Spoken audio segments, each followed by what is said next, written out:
upaya membantu meringankan tugas pemerintah di masa pandemi COVID-19, Dewan Pimpinan Kecamatan atau DPK Barisan Pemuda Nusantara atau BAPRA Medan Perjuangan memberikan masker kepada jamaah yang melaksanakan sholat Idul Adha 10 Zulhijjah 1442 Hijriah di 2 kelurahan Kecamatan Medan Perjuangan.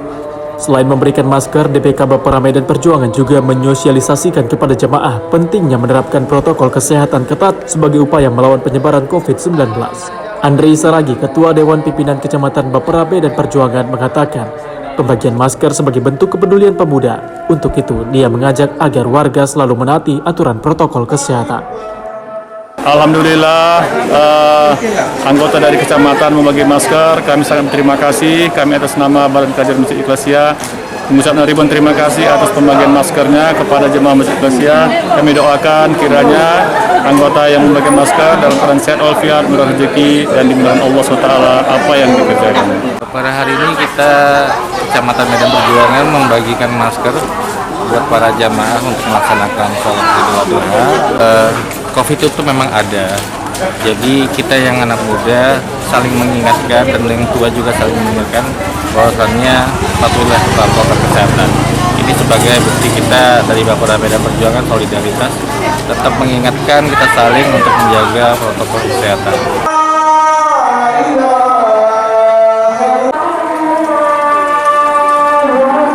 Dengan kegiatan ini diharapkan masyarakat di 2 kelurahan Medan Perjuangan bisa menyadari dan saling mengingatkan pentingnya protokol kesehatan. Terlebih kasus COVID-19 Kota Medan terus naik dan masih menjalani pemberlakuan pembatasan kegiatan masyarakat atau PPKM darurat. Dari Medan, Sumatera Utara, tim TV One mengabarkan.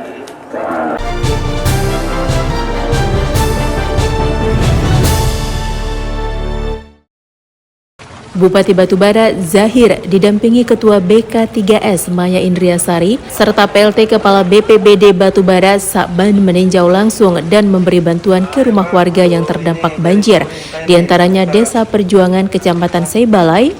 Dan selain itu, Bupati juga mengunjungi dan memberi tali asih warga yang sakit dan meninggal dunia. Ketinggian banjir di Desa Perjuangan mencapai 80 cm dan hari ini ketinggian air banjir berkisar 30 hingga 40 cm. Sementara itu, pemerintah Batubara di bawah kepemimpinan Zahir terus menyalurkan bantuan bahan pangan dan air bersih kepada warga yang terdampak banjir.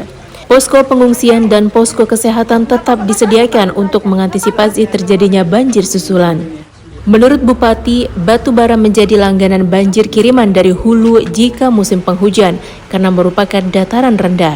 Berbagai upaya pun telah dilakukan untuk menanggulangi banjir seperti normalisasi sungai dan perbaikan tanggul. Kita memang bersedih ya, berduka. Batubara ini hampir setiap tahun tuh kena bencana. Apalagi sekarang kita ya bukan Batubara saja, sudah bencana pandemi COVID, angin puting beliung, ini banjir kiriman. Jadi Batubara ini memang daerah yang terendah di kawasan pantai di Sumatera Utara. Jadi hujan di Siantar, airnya numpuk di Batubara. Jadi di desa ini, Desa Perjuangan, ada lebih kurang 500 yang terendam. Kita sudah melakukan antisipasi awal, kita memberi bantuan, sembako, terus air bersih, ya tim medis juga melihat bagaimana situasi, ada nggak gejala yang timbul akibat banjir ini. Nah ini pemerintah secara terstruktural ya melaksanakan itu. Ya semoga bermanfaat. Sedihan aja.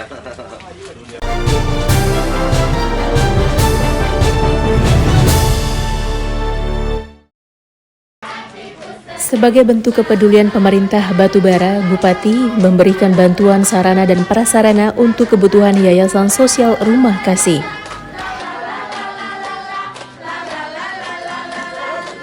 Kedatangan Bupati Batubara Zahir yang didampingi Ketua BK3S Maya Indriasari ini pun disambut antusias para pengurus serta anak-anak Yayasan Sosial Rumah Kasih yang terletak di Desa Perjuangan, Kecamatan Seibalai, Batubara.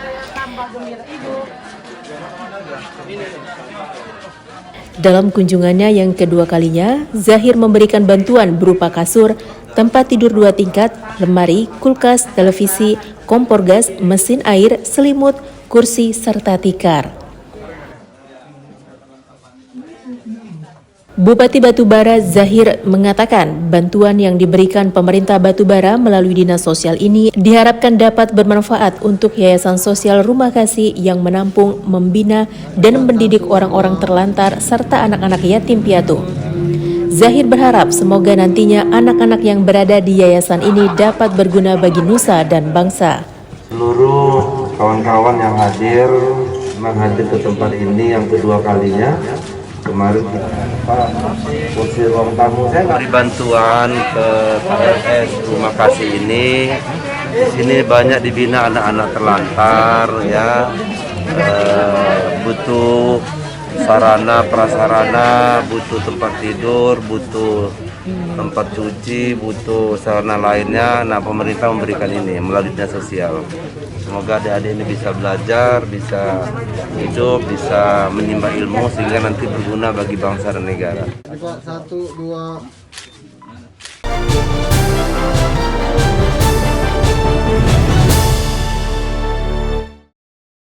Dinas Kehutanan Provinsi Sumatera Utara, UPT Pematang Siantar yang juga menaungi wilayah Kabupaten Batubara, melakukan peninjauan lapangan dan penandaan batas hutan di Desa Masjid Lama, Kabupaten Batubara, Sumatera Utara. Hal ini dilakukan guna menghindari hal-hal yang bersangkutan dengan hukum terkait penerbitan surat-surat yang berada dalam kawasan hutan bakau. Puluhan masyarakat perangkat desa dan petugas Dinas Kehutanan Provinsi Sumatera Utara sepekan lalu mendatangi sebuah kawasan di Desa Masjid Lama, Kecamatan Talawi, Kabupaten Batubara. Selain meninjau langsung lokasi tersebut, Dinas Kehutanan Provinsi Sumatera Utara dengan disaksikan warga dan perangkat desa juga melakukan pengukuran di lapangan. Melakukan penandaan batas kawasan hutan guna menghindari masalah hukum terkait penerbitan surat-surat. Melakukan peninjauan lapangan dan menandakan di mana batas kawasan hutan. Hal ini bertujuan untuk menghindari hal-hal yang bersangkutan dengan hukum terkait penerbitan surat-surat yang berada dalam kawasan. Hal senada juga disampaikan oleh warga yang mengatakan bahwa kegiatan ini dilakukan agar tidak terjadi klaim kepemilikan hak terhadap tanah yang ternyata masih kawasan hutan mangrove tersebut. Apalagi kepala desa mereka terjerat hukum dengan persoalan ini. Tujuan utama kita pada hari ini adalah mengetahui batas-batas wilayah hutan yang ada di Desa Masjid Lama ini. Tujuannya apa? Agar pemerintahan desa ini tidak tersandung hukum. Karena kenapa? Banyak masyarakat yang mengklaim hak milik. Sementara yang dijelaskan oleh Bapak Roy dari Dinas Kehutanan tadi mengatakan bahwasanya masyarakat boleh berusaha, boleh bekerja, tapi ada prosedur. Warga juga berharap agar kawasan hutan ini dapat dimanfaatkan dengan sebaik-baiknya, namun dengan ketentuan yang diatur oleh undang-undang. Dari Batubara, Sumatera Utara, Jasa Menurung, TV One mengabarkan.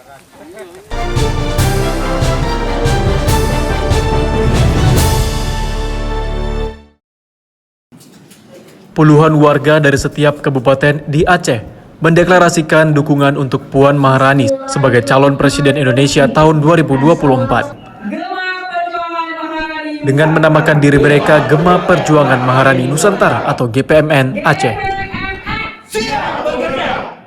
Selain mendeklarasikan dukungan kepada Puan Maharani, GPMN juga berjanji akan membantu pemerintah pusat dalam membangkitkan perekonomian warga di tengah pandemi COVID-19.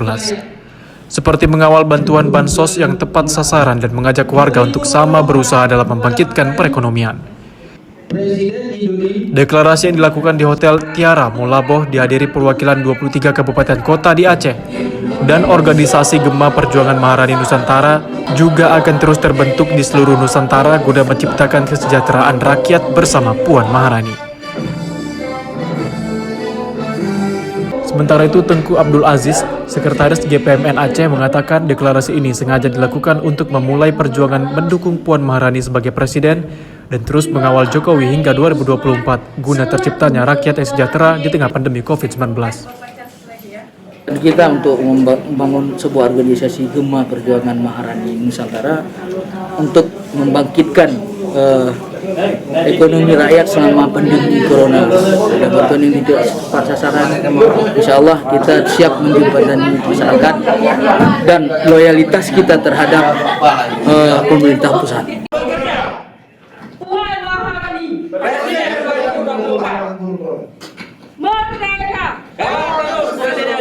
GPMN juga mengajak warga untuk bergabung bersama mereka agar cita-cita mulia rakyat sejahtera bersama Puan Maharani bisa terwujud.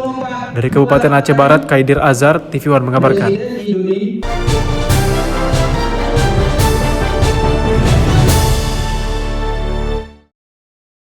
Inilah video CCTV dan video amatir detik-detik penangkapan Seri Okur Ginting, pria lansia yang sudah lumpuh akibat stroke selama 8 tahun hingga saat ini.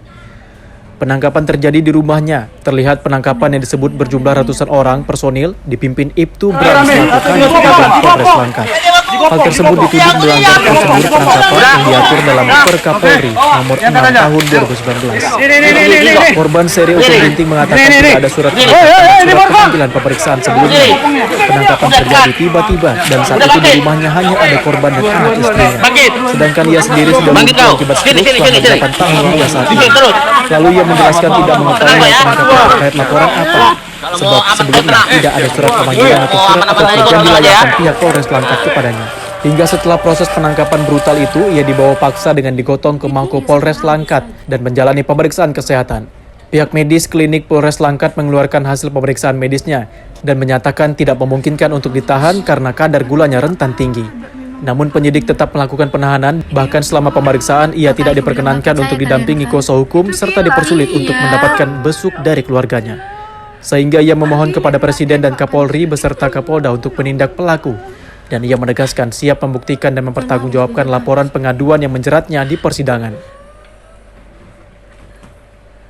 Kejadian ini di zaman Kapolresnya siapa? Edi Suranta Sinilingga Esika. Harapannya Pak, mungkin Bapak sudah. Iya, harapan kami masyarakat ini kalau salah oknum polisi Polres Langkat tindaklah sebagaimana aturan. Katanya saya preman isme, nyatanya pasal saya hanya 335 ayat 1 aja. Iya, saya sempat ditangkap, ya dipopong, saya kadang nggak bisa jalan harus dituntun. Saya belum didampingi penasihat hukum. Jadi katanya pasal spesial kayak nasi goreng aja buatnya. Dakwaan jaksa pun hari Rabu kemarin, ya 335. Tapi penangkapannya sampai? Iya, 306 orang. Kalah Nurdin Entop teroris penangkapannya. Iya, ada anak saya itu dipijak sama Bram sama Manurung, Kanit PPA. Sementara itu anaknya bernama Sakti Ginting menjelaskan jika kejadian tanggal 24 Mei tahun 2021, ketika itu mereka juga nyaris ditangkap dan berhasil bebas setelah memaksa pulang. Pada hari yang sama saat penangkapan, ia bersama abang ipar dan 2 kakak kandungnya tengah membuat laporan pengaduan ke Polres Langkat. Laporan terkait kasus penyerangan dan pengerusakan secara beramai-ramai. Dalam kasus ini, Mahendra Prangin-Angin dan kawan-kawan dilaporkan, namun laporan tersebut tidak diproses. Dan justru pihak penyidik dan sejumlah anggota Polres Langkat langsung menahan mereka untuk dijebloskan ke sel penjara. Namun karena tidak merasa bersalah, mereka pun berhasil pulang meski harus berdebat. Sementara kakak mereka bernama Rasita Boru Ginting yang membuat laporan pengaduan tersebut langsung ditahan di Polres Langkat. Penangkapan di tanggal 24 sekitar pukul 6 sore itu kan saya bersama kakak saya nomor 2 dan nomor pertama Kak Rasita Boru Ginting ke Polres Langkat untuk melakukan laporan polisi di Polres Langkat penyerangan terhadap rumah kami kejadian tanggal 22 Mei 2021 itu. Tapi malah kakak yang ditangkap di Polres Langkat tanggal 24 jam 6-nya. Saya kan yang megang CCTV rumah ini. Jadi saya lihat di CCTV sudah ramai polisi di rumah, ramai.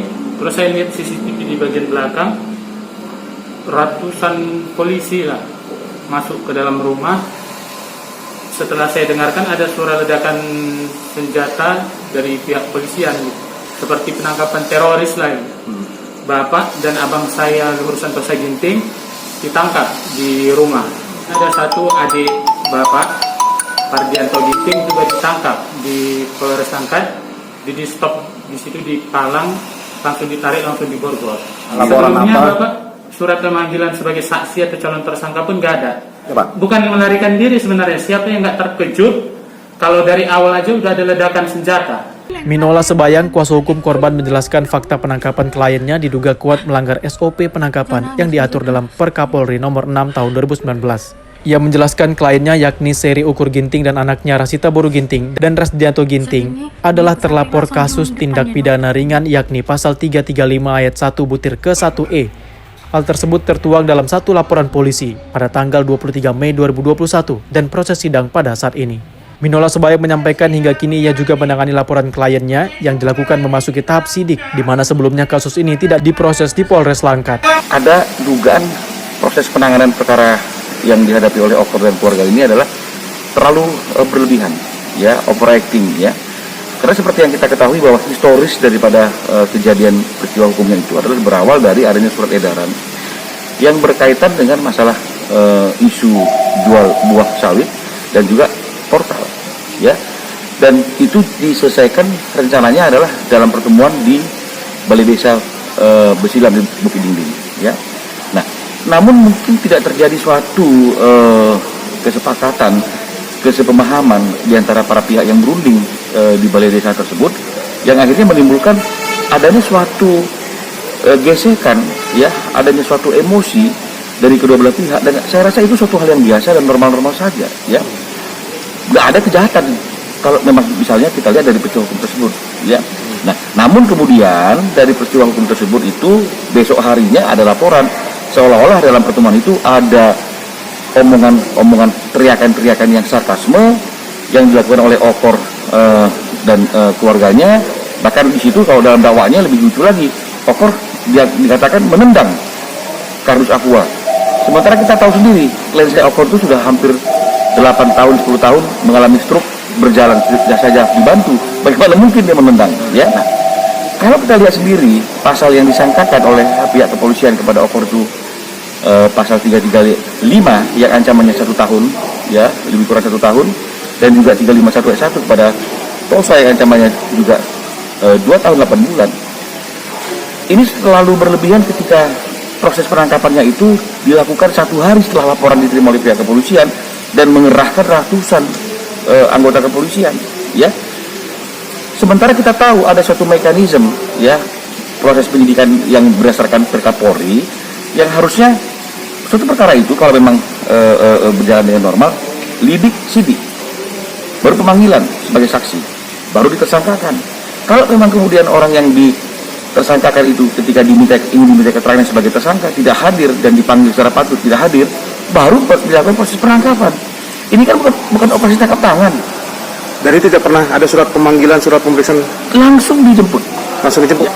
Nah, ini yang menjadi pertanyaan. Ya, kenapa harus dilanggar yang namanya ajas praduga tidak bersalah? Sekarang proses hukumnya sudah berjalan sampai ke tingkat pengadilan. Tapi yang saya tahu adalah bahwa memang tanggal 22 itu kalau tidak salah ada pertemuan yang di Desa Besilam itu, tanggal 23 ada laporan, tanggal 24 langsung dijemput paksa. Dari Medan, Sumatera Utara, Yoga Saputra, TV One mengabarkan.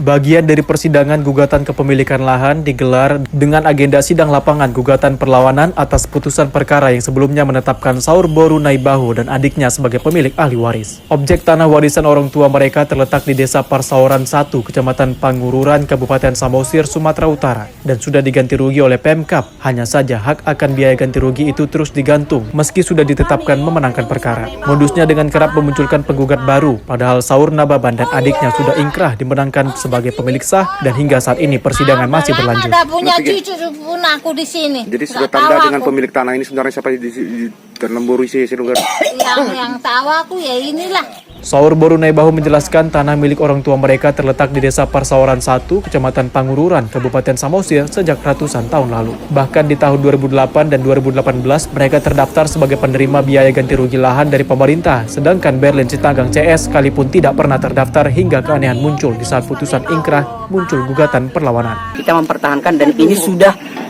di pengadilan dan kita sudah inkrah. Sudah berkekuatan hukum tetap, ada lagi yang menggugat pengacara kami, terus dia berkolaborasi dengan lawan. Siapa namanya, Bu? Si Jamin Naibaho SH. Jadi setelah sudah berkolaborasi dengan lawan, kami putuskan tidak lagi dia pengacara. Sebagaimana amar yang ada, Bu Saur Naibaho dan ahli waris lainnya itu adalah merupakan pemilik yang sah. Klien kita ini juga merupakan pihak yang berhak menerima terhadap ganti rugi dari pemerintah, laporan polisi nomor STTLP-B-1053-6 Romawi /2021-SPKT-Polda Sumut. Dari Medan, Sumatera Utara, Yoga Saputra, TV One mengabarkan.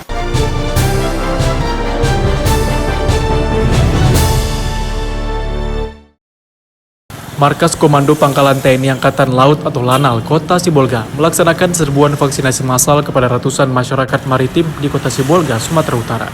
Pelaksanaan serbuan vaksinasi kepada masyarakat maritim tersebut sesuai dengan instruksi Kepala Staf Angkatan Laut Laksamana TNI Yudo Margono, sekaligus melaksanakan program pemerintah 1 juta vaksin per hari untuk memutus mata rantai penyebaran COVID-19 di Kota Sibolga. Sebelumnya, Lanal Sibolga telah melakukan himbauan secara langsung kepada masyarakat di daerah pesisir Sibolga dan masyarakat di sekitar Lanal Sibolga melalui Babin Potmar dari pintu ke pintu rumah warga maupun melalui spanduk dan media sosial untuk melaksanakan 5M dan juga mengajak ikut serta dalam pelaksanaan vaksinasi yang diadakan saat ini.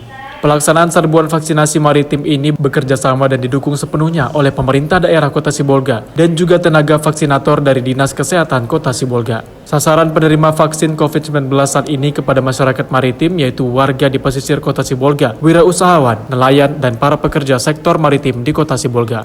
Pelaksanaan vaksinasi massal ini sudah yang ketiga kalinya dengan jumlah dosis sebelumnya sebanyak 300 orang yang sudah divaksin, dan untuk saat ini target vaksinasi massal untuk dosis yang pertama sebanyak 200 orang. Kita didukung penuh dari pemerintah Kota Sibolga dan instansi semua yang terkait. Untuk sasaran yang akan kita laksanakan pada hari ini kita sasar untuk masyarakat maritim, para pelaku usaha di maritim dan warga di sekitar Lanal Sibolga. Untuk hari ini kita rencana akan laksanakan 200 dosis. Mudah-mudahan bisa terlaksana semua. Yang sudah kita laksanakan kemarin ada sekitar 300 dosis. Dari Sibolga, Sumatera Utara, Suwandi Panggabean, TV One mengabarkan.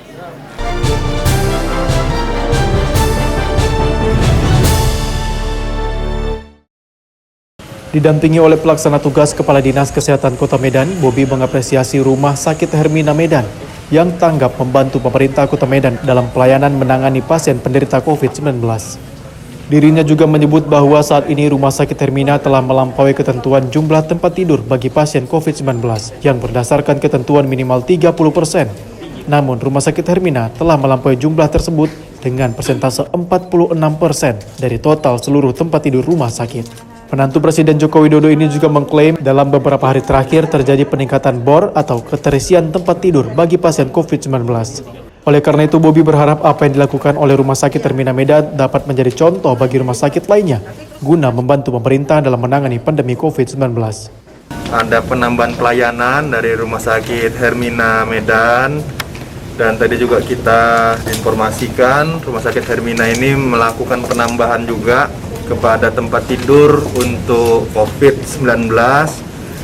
Hari ini sudah mencapai 30 berapa tadi Bu ya? 76%. Enggak, yang ininya penambahannya? Penambahannya total jadi 60 60 dari 124 jadi 48% dari jumlah tempat tidur yang ada di Hermina. Ini kami pemerintah Kota Medan berterima kasih kepada Rumah Sakit Hermina karena memang ketentuannya ini minimal 30% dari tempat tidur yang ada di rumah sakit. Masuk rumah sakit itu wajib untuk penderita COVID-19, namun Rumah Sakit Hermina sudah 46%.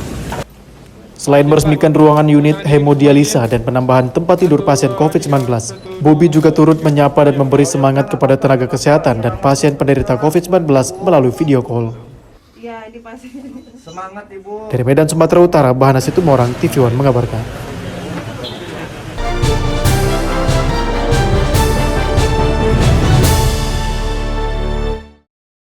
Dewan Perwakilan Rakyat Daerah Kota Medan kembali menggelar rapat paripurna. Paripurna kali ini mendengar penyampaian nota pengantar Wali Kota Medan, Ranperda Rencana Pembangunan Jangka Menengah Daerah atau RPJMD Kota Medan tahun 2021-2026 yang berlangsung di ruang paripurna Gedung DPRD Kota Medan, Jalan Kapten Maulana Lubis, Medan. Rapat yang dipimpin Ketua DPRD Kota Medan Hashim didampingi Rajudin Sagala dan Bahrum Syah serta dihadiri seluruh anggota DPRD Kota Medan, baik hadir secara langsung maupun virtual, dan beberapa pimpinan alat kelengkapan Dewan serta PLT Sekwan DPRD Medan Erisda Huta Soid. Sementara dari Pemko Medan hanya dihadiri Wakil Wali Kota Medan, Aulia Rahman, dan sejumlah pimpinan OPD Pemko Medan. Tentunya rapat ini digelar dengan tetap mematuhi protokol kesehatan. Ketua DPRD Kota Medan Hashim dalam sambutannya mengatakan bahwa proses perencanaan pembangunan dilakukan guna menentukan arah kebijakan pembangunan daerah di masa akan datang.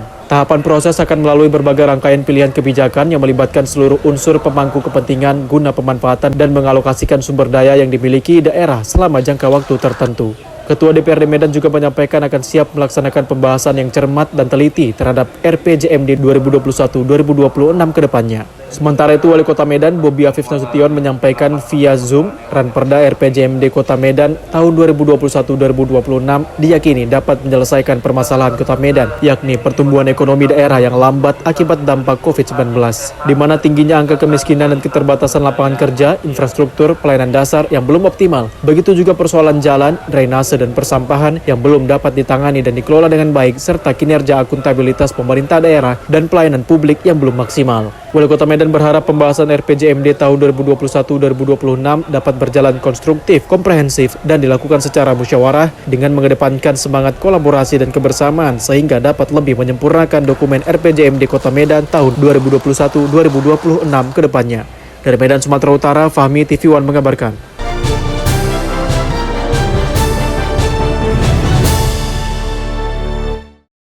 PT PLN menggelar promo bertajuk Super Merdeka Listrik dalam rangka peringatan ke-76 kemerdekaan Republik Indonesia.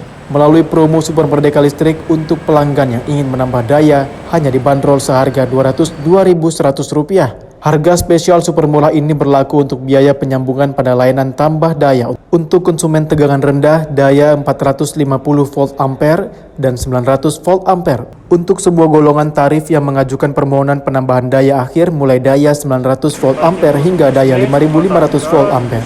Yang melatar belakang pertama adalah kita di bulan depan itu ada 17 Agustus kita memperingati hari kemerdekaan kita. Nah, PLN ingin berpartisipasi terkait dengan hari bersejarah kita, jadi kita melaunching program tersebut. Yang kedua, ternyata masyarakat itu butuh untuk tambah daya, mungkin karena work from home, terus PPKM, ya kan. Jadi permintaan itu besar, makanya PLN untuk meringankan itu masyarakat ingin tambah daya juga melaunching program ini.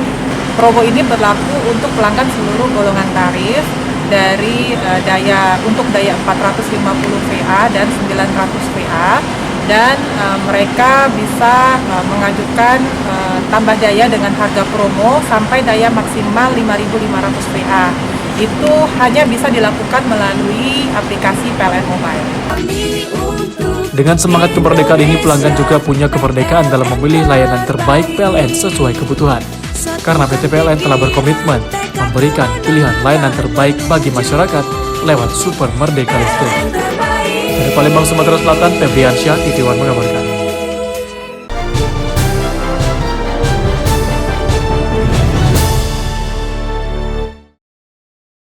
Sejumlah nasabah Koperasi Simpan Pinjam mendatangi Koperasi Hidayatullah di Jalan Pasar 5 Tembung, Kecamatan Percut Seituan, Kabupaten Deli Serdang. Kedatangan ibu-ibu ini untuk mempertanyakan uang deposito mereka ke koperasi berbasis syariah ini yang sudah jatuh tempo namun tidak dibayar oleh pihak pengurus koperasi. Kedatangan nasabah ini hanya diterima oleh seorang petugas, namun Ketua Koperasi Dedi Tripriyono, salah satu pegawai Bank BUMN yang bertanggung jawab atas uang nasabah, tidak berada di tempat. Menurut salah seorang nasabah, diperkirakan uang deposito nasabah saat ini mencapai ratusan juta.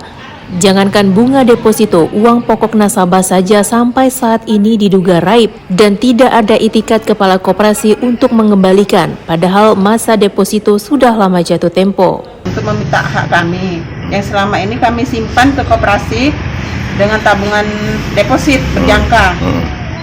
Tetapi udah masa jatuh temponya kami ambil tidak bisa.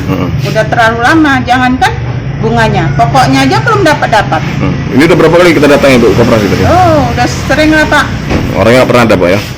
Ada, tapi hanya janji-janji. Minggu depan, tengoklah Bu, gitu-gitu aja lah. Diperkirakan ada berapa orang Bu?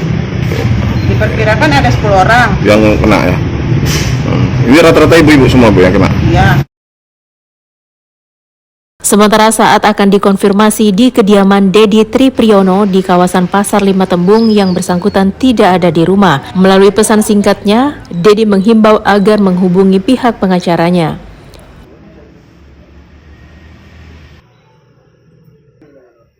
Dari Kabupaten Deli Serdang, Irfan TV One mengabarkan.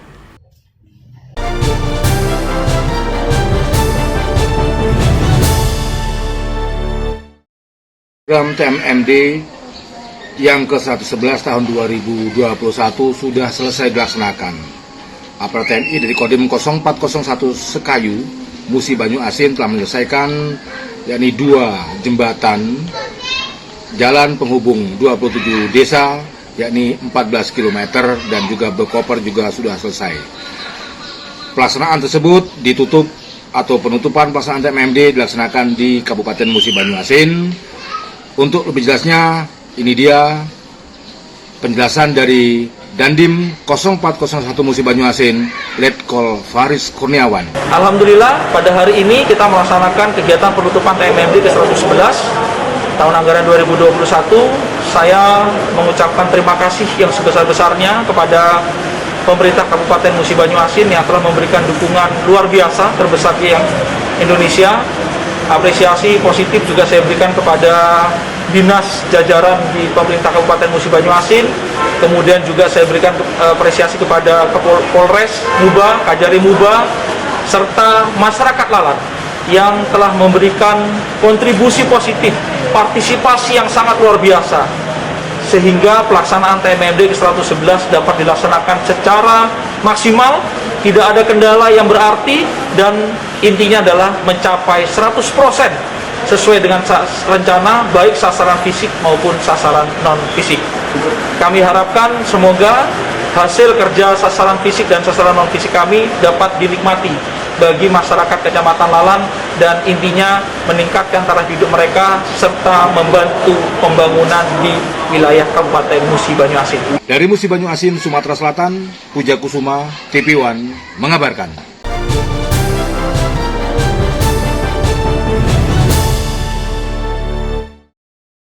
Dalam rangka menyambut Hari Raya Idul Adha 1442 Hijriah, DPD Bapera Oku sebagai organisasi kepemudaan menggelar pemotongan hewan kurban 1 ekor sapi. Kegiatan berlangsung di sekitar Sekretariat DPD Bapera Oku di kawasan Bakung, Batu Raja yang melibatkan anggota DPD Bapera Oku dan warga sekitar. Ketua DPD Bapera Oku Herman Sawiran mengatakan hewan kurban berupa 1 ekor sapi ini merupakan bantuan dari Ketua Umum DPP Bapera Fat Elfos Arafik sebagai bentuk reward perekrutan anggota terbanyak untuk tingkat kabupaten se-Sumatera Selatan. Menurutnya hingga saat ini anggota DPD Bapera Oku telah mencapai angka ribuan anggota. Selanjutnya Bapera Oku akan tetap membuka pendaftaran anggota baru tanpa batas waktu. Kurban 1 ekor sapi ini juga berkat bantuan dari Ketua Umum kita Fat Elfos. Reward ini atas capaian sebagai perekrut anggota Bapera terbanyak Kabupaten Kota Sumatera Selatan. Alhamdulillah kita mampu meraihnya. Harapan kita juga ke depan semoga apa yang telah dicapai ini akan lebih kita tingkatkan lagi. Dan terima kasih untuk para pengurus, anggota dan simpatisan Bapera Oku yang telah sama-sama turut berpartisipasi dalam perolehan pencapaian ini. Harapan kita ke depan juga untuk perekrutan ini kita tidak memberikan batas waktu sampai kapan. Setiap hari kita membuka diri Sekretariat Bapera untuk menerima anggota-anggota Bapera yang baru. Semoga ke depan Bapera akan lebih di hati masyarakat.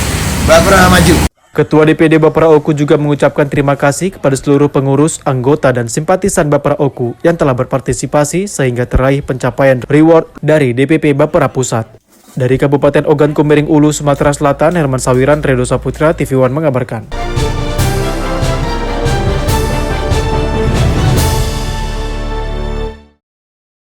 Bentuk solidaritas umat muslim asal Singapura, Malaysia, dan Brunei Darussalam pada perayaan Idul Adha 1442 Hijriah menyumbang ribuan ekor domba sumbangan untuk selanjutnya disembelih dan disalurkan ke masjid-masjid baik dari dalam dan luar kota di Kabupaten Serdang Pedagai, Sumatera Utara.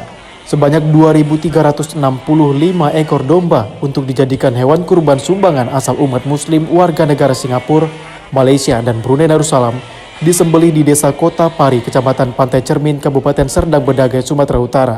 Hal ini dilakukan sebagai bentuk solidaritas umat muslim dalam menyambut Hari Raya Idul Adha yang identik dengan penyembelihan hewan kurban berupa domba dan sapi.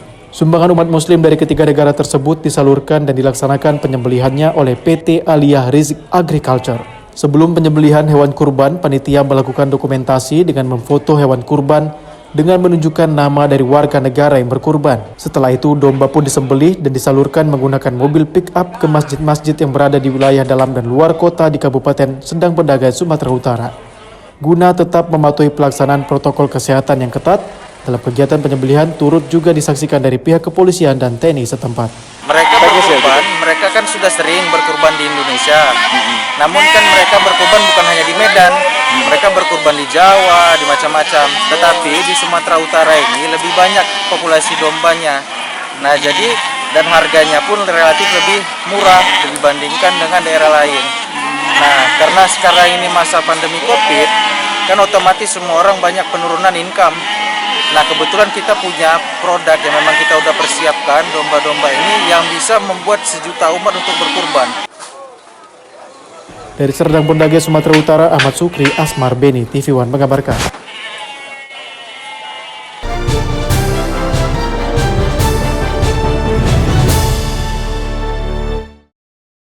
Dalam rangka Hari Raya Idul Adha 1442 Hijriah, Dewan Pimpinan Daerah Angkatan Muda Pembaharuan Indonesia atau AMPI Sumatera Utara menyembelih 7 ekor lembu berlangsung di Jalan Palang Merah Medan.